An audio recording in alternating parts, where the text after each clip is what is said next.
गुरुर्ब्रह्मा गुरुर्विष्णु गुरुर्देवो महेश्वरा गुरुर्साक्षात् परं ब्रह्म तस्मै श्री गुरुवे नमः। नीलाम्बुजश्यामलकोमलाङ्गं सीतासमारोपित्वामभागं पानो महाशायचारुचापं नमामि रामं रघुवंशनाथं। त्वमेव माता च पिता त्वमेव बन्धु च सखा त्वमेव विद्या च द्वरिणं त्वमेव सर्वं मम देव। वासुदेवसुतं देवं कंसं चानुर्मर्दनं देवकी परमानन्दं कृष्ण वन्दे जगद्धाम। प्रिय बंधुओं, देवियों व सज्जनों,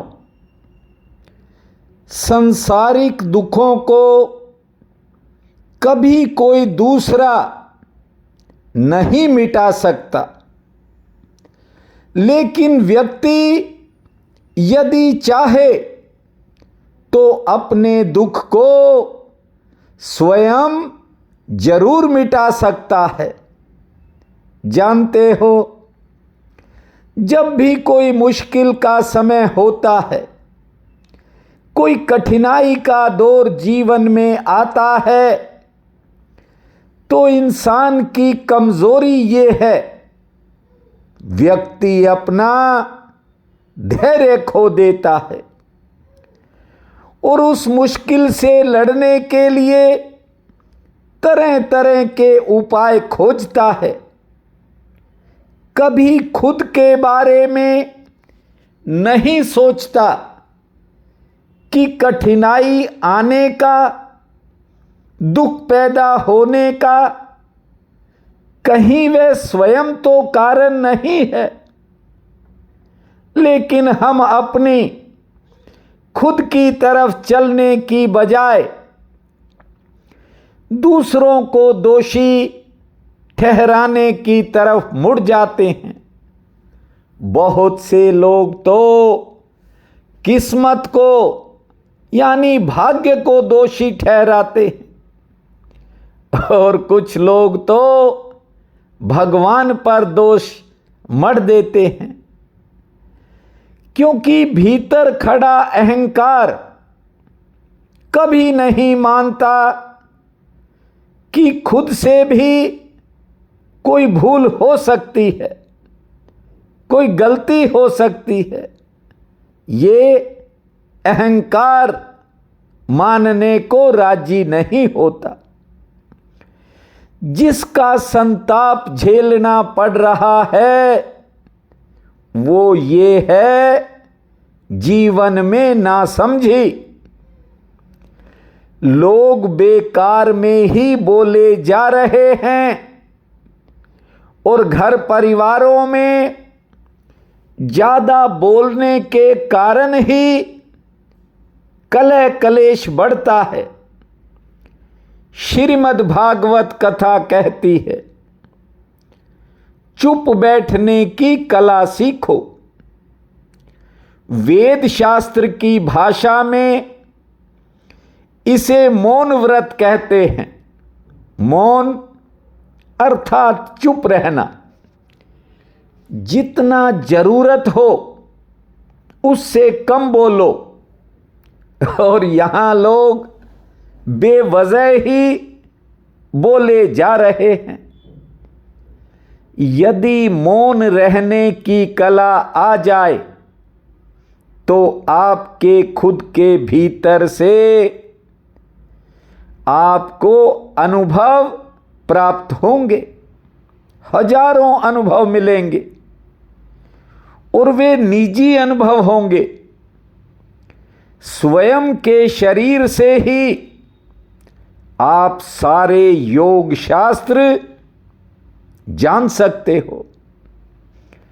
ध्यान दीजिए, ये जो आपका मन है, ये शरीर और आत्मा के बीच एक कड़ी है। ध्यान से बात को समझिए। ना तो शरीर जन्म लेता है ना ही आत्मा जन्म लेती है। गहरी बात है, गहराई से समझना। जन्म ना तो शरीर का होता है, ना आत्मा जन्म लेती है। ये केवल मन, ये बार बार जन्म लेता है। जन्म जन्मांतरों में इंसान को भटकाता है। देखिए, शरीर तो पहले भी मिट्टी और बाद में भी मिट्टी। रही बात आत्मा की, तो आत्मा तो शाश्वत है, ना वो जन्म लेती है और ना मरती है। तो फिर बार बार जन्म किसका हुआ? ये मन ही जन्म जन्मांतरों से भटक रहा है। ये मन ही माया है। यदि मन के मालिक बनोगे, कहने का मतलब यदि मन का सही उपयोग करोगे तो मन ही वरदान बन सकता है।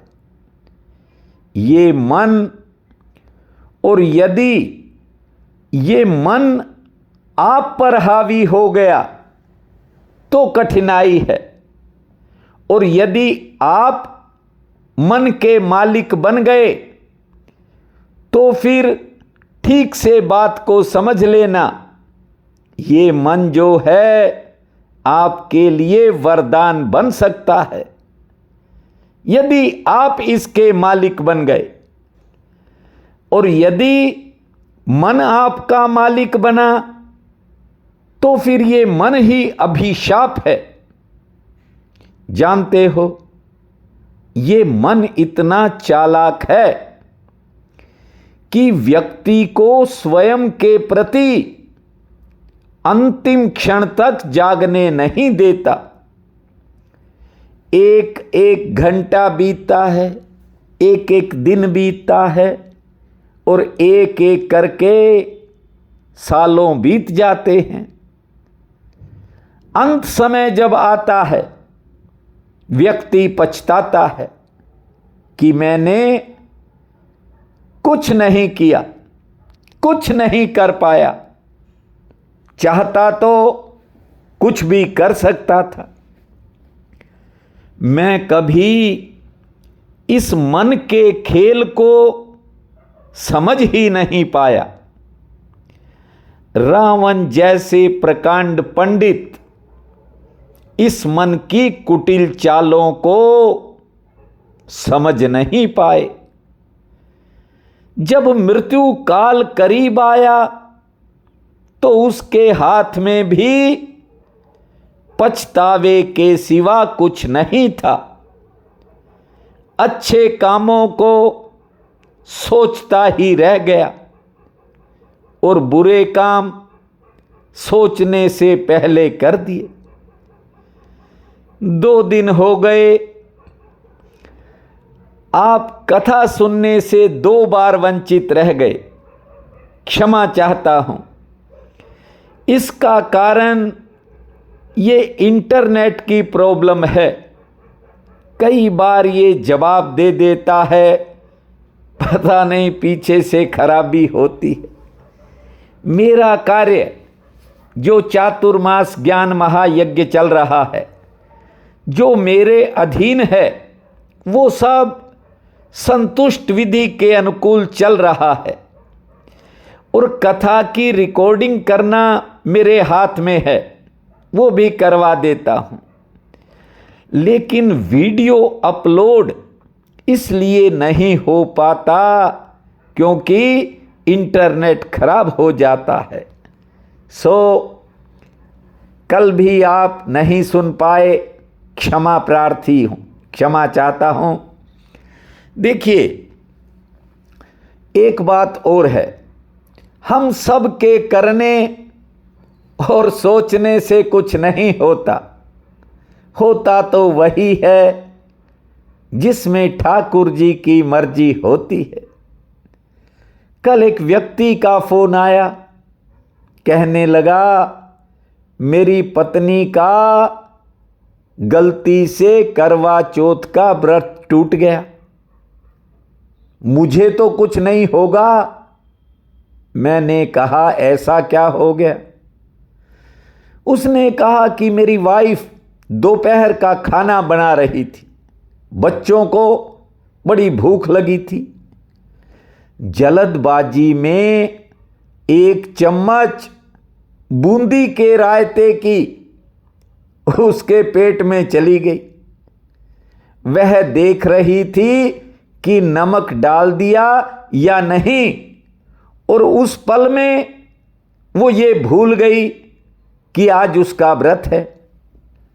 मैंने कहा कोई बात नहीं, अनजाने में हुई भूल परमात्मा क्षमा कर देते हैं। वे तो जानबूझकर हुई भूलों को क्षमा कर देते हैं। अरे कोई बात नहीं, अनजाने में हो गया सो हो गया। जानते हो, उसने कहा यदि कोई उपाय है तो बता दो, मुझे तो कुछ नहीं होगा। मैंने उससे कहा अगले साल दोनों हस्बैंड वाइफ, दोनों मियाँ बीबी जो है, करवा चौथ का व्रत रख लेना, मिलकर रख लेना, दोष समाप्त हो जाएगा। जानते हो उसने क्या कहा? कहने लगा मैं तो 4 घंटे भूखा नहीं रह सकता। मैंने कहा फिर क्या सारा ठेका तेरी पत्नी ने ले रखा है? जानते हो, इतना सुनते ही उसने फोन ही काट दिया। यहां ज्यादातर लोग नींद में ही जिंदगी गंवा रहे हैं। जानते हो, माया व्यक्ति के भीतर बेहोश होने की कला का नाम है। ध्यान से बात को समझिए, क्या कहा है मैंने? माया इंसान के स्वप्न देखने की प्रक्रिया है। माया व्यक्ति के भीतर बेहोश रहने की कला है, और माया सो जाने की पद्धति है। नव योगेश्वर श्रीमद् भागवत कथा में राजा निमि को अर्थात राजा जनक को उपदेश सुना रहे हैं। पूरे ध्यान से सुनना, और सुनने से पहले अपना ध्यान ठाकुर में लगाना। श्री कृष्ण गोविंद हरे मुरारी, हे नाथ नारायण वासुदेवा। श्री कृष्ण गोविंद हरे मुरारी, हे नाथ नारायण वासुदेवा। हे नाथ नारायण वासुदेवा, हे नाथ नारायण वासुदेवा। श्री कृष्ण गोविंद हरे मुरारी, हे नाथ नारायण वासुदेवा। योगेश्वर कहते हैं, हे राजा जनक, निरंतर भक्ति में रहने से ही भक्ति की प्राप्ति होती है। जब राजा जनक ने पूछा कि सबसे बड़े वैष्णव किस तरह से भगवान को मानते हैं, बड़ा प्रश्न पूछा है। योगेश्वर कहते हैं कि सब में ईश्वर को देखना ये भगवत भक्तों अर्थात उच्च कोटि के वैष्णवों का लक्षण है। जो ईश्वर से प्रेम करते हैं, ईश्वर के भक्तों से मित्रता रखते हैं, बच्चों पर दया भाव रखते हैं और द्वेष करने वालों की उपेक्षा करते हैं, ये मध्यम कोटि के भक्त हैं। ऊंची कोटि का भक्त वो है जो सब में भगवान को देखता है, सबको भगवान में देखता है। सब में भगवान और सबको भगवान। पूछा फिर अधम कोटि का भक्त कौन है? तो बताया है कि जो खाली मूर्ति की पूजा करता रहता है और भगवान के भक्तों की उपेक्षा करता है। मूर्ति में भगवान को मानना और ईश्वर के भक्तों में भगवान को ना मानना, ये पहली कक्षा के विद्यार्थी के लक्षण हैं। बात और थोड़ा विस्तार से बता देता हूं। योगेश्वरों से राजा जनक ने पूछा कि किस तरह के वैष्णव उच्च कोटि के होते हैं, उनका लक्षण बताइए। तो 3 ग्रेड बता दिए हैं, ठीक से समझ लो। जो इंसान समस्त जीवों और प्राणियों में ईश्वर को देखता है वो है पहला grade, first class. Second class क्या है? जो ईश्वर से प्रेम करते हैं, ईश्वर के भक्तों से मित्रता रखते हैं, छोटों पर कृपा और द्वेष करने वालों से दूर रहते हैं, ये है मध्यम श्रेणी के जो हैं वैष्णव जन। अब देखिए तीसरा ग्रेड, थर्ड जिसको कहते हैं, हिंदी में अधम कहते हैं। जो मूर्ति में भगवान मानते हैं लेकिन भगवान के भक्तों की उपेक्षा करते हैं, संसार के साथ छल कपट करते हैं, ये है अधम कोटि यानी थर्ड क्लास। योगेश्वर कहते हैं, हे राजा जनक, ये जगत ईश्वर की ही माया है, इसमें अपना पराया कुछ नहीं, राग द्वेष कुछ नहीं है। 4 दिन की जिंदगी है, सबके साथ मिलकर चलो और ठाकुर जी में अपना मन लगा कर रखो।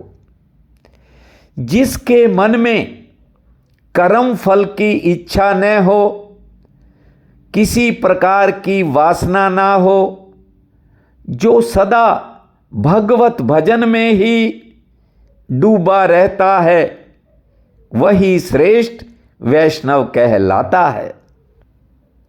जिसको अपनी जाति का भी अभिमान न हो, अपने वर्ण और आश्रम का भी अभिमान ना हो, जिसको अपने शरीर का भी अभिमान ना हो, वो भगवान को सदा प्यारा लगता है।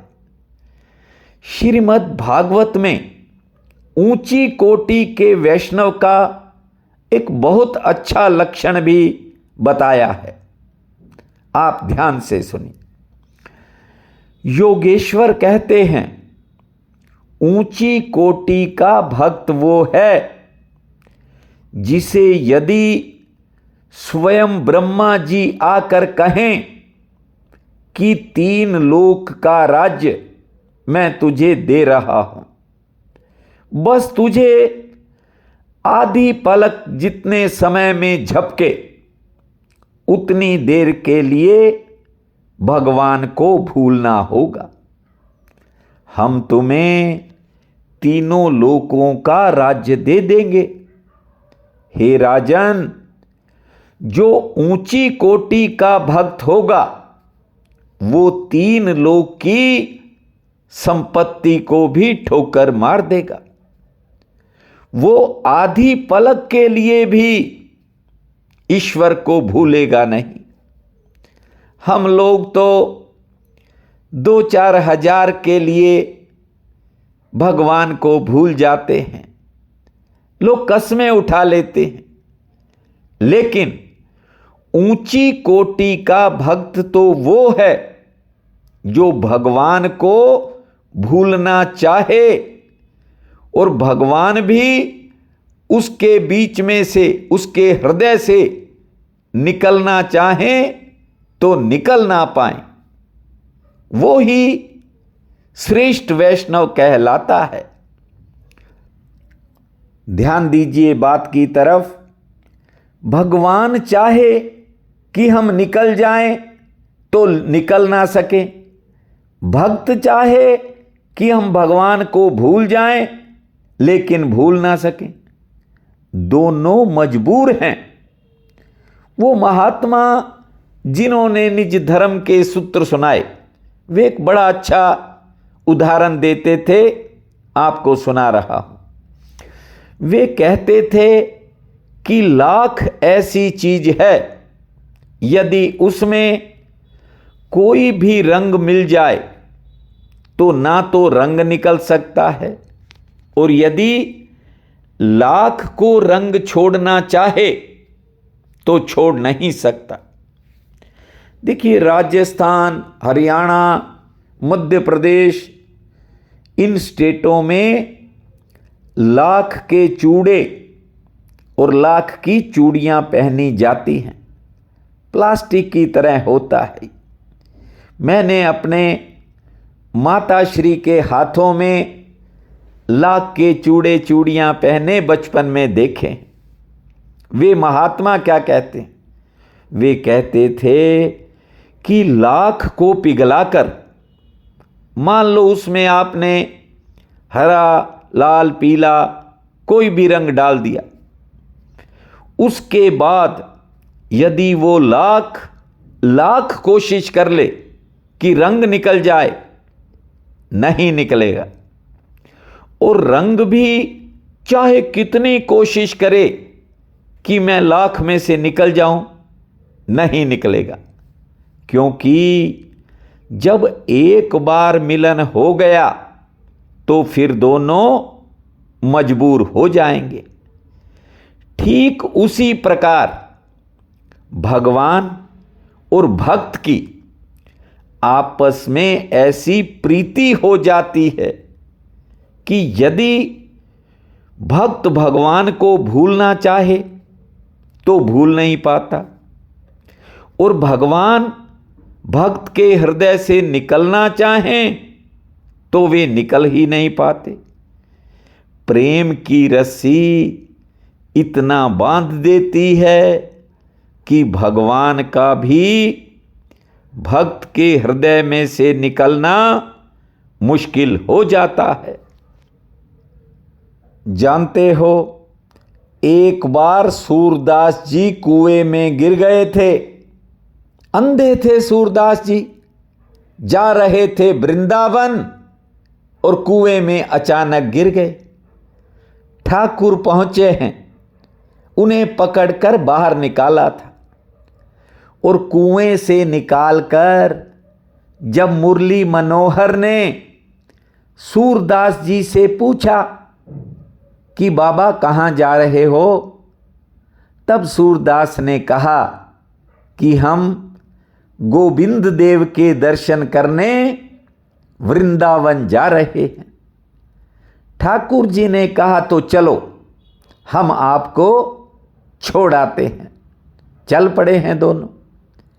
जब वृंदावन पहुंच गए तो भगवान ने कहा कि वृंदावन आ गया है, जाओ आप गोविंद के दर्शन कर लो।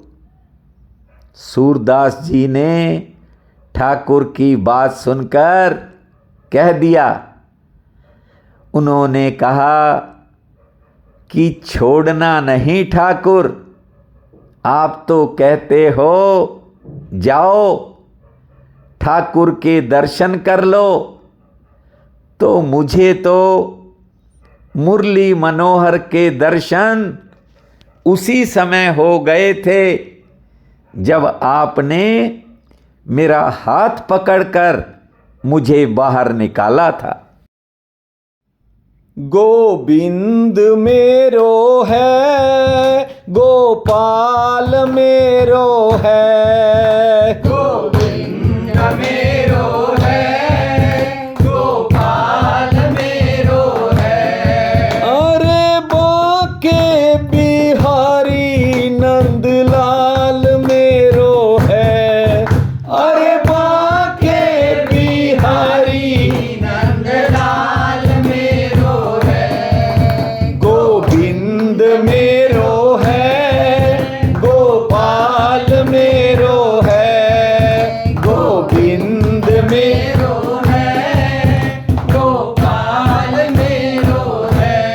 अरे बाके बिहारी नंदलाल मेरो है, गोविंद मेरो है, गोपाल मेरो है।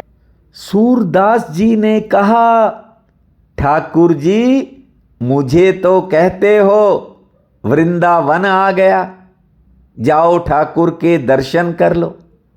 मुझे तो उसी समय आपके दर्शन हो गए थे जब आपने मेरा हाथ पकड़कर मुझे कुएं से निकाला था। अब ठाकुर जी हाथ पकड़ ही लिया है तो छोड़ना नहीं। ऐसा सुखद हाथ तो जीवन में कभी मिला ही नहीं। जानते हो, ठाकुर जी ने हाथ को दो जोर से झटका दिया और छुड़ा लिया। कहा जाओ दर्शन कर लो। बस फिर क्या था, सूरदास जी की आंखों से आंसू निकल पड़े। कह रहे हैं कि मुझे अंधा और कमजोर समझकर आप मेरे से अपना हाथ तो छुड़ा सकते हो, लेकिन मैं आपको मर्द तब समझूंगा जब मेरे दिल से निकल कर दिखा दोगे। क्या कहा सूरदास जी ने, आप भी सुनिए। हाथ छुड़ाए जात हो निर्मल जान के मोय, हृदय ते जब आप जाओगे तब मर्द मानूंगो तोय। क्या कहा, हाथ छुड़ाए जात हो निर्बल जान के मोय, हृदय ते जब जाओगे तब मर्द मानूंगा तोय। ये एक भक्त की चुनौती है। एक भक्त ठाकुर जी को चुनौती दे रहा है कि मेरे हृदय से निकल कर दिखाओ। इसलिए श्रीमद् भागवत में योगेश्वर राजा जनक से कहते हैं कि भगवान यदि भक्त के हृदय से निकलना चाहे तो भी निकल नहीं सकता, और भक्त भगवान को भूलना चाहे तो भी नहीं भूल सकता। इन पिछले 3 महीनों में मुझे बहुत से ऐसे फोन आए जिन्होंने कहा कि हम कुछ भी करते हैं, घर का काम हो या व्यापार का, बिना चाहे ही हमारे मुंह से निकल जाता है, गोविंद मेरो है, गोपाल मेरो है। ये शब्द बार बार निकलते हैं। महिलाओं ने, बहन भाइयों ने, सब ने, मुझे बहुत फोन आए कि बांके बिहारी नंदलाल मेरो है। देखिए, भागवत में गोपांगनाएं, गोपियां जो हैं, वे कहती हैं कि कभी कभी हम सोचती हैं कि ठाकुर हमारे हृदय से निकल जाए, लेकिन हर बार हमारी कोशिश बेकार साबित होती है।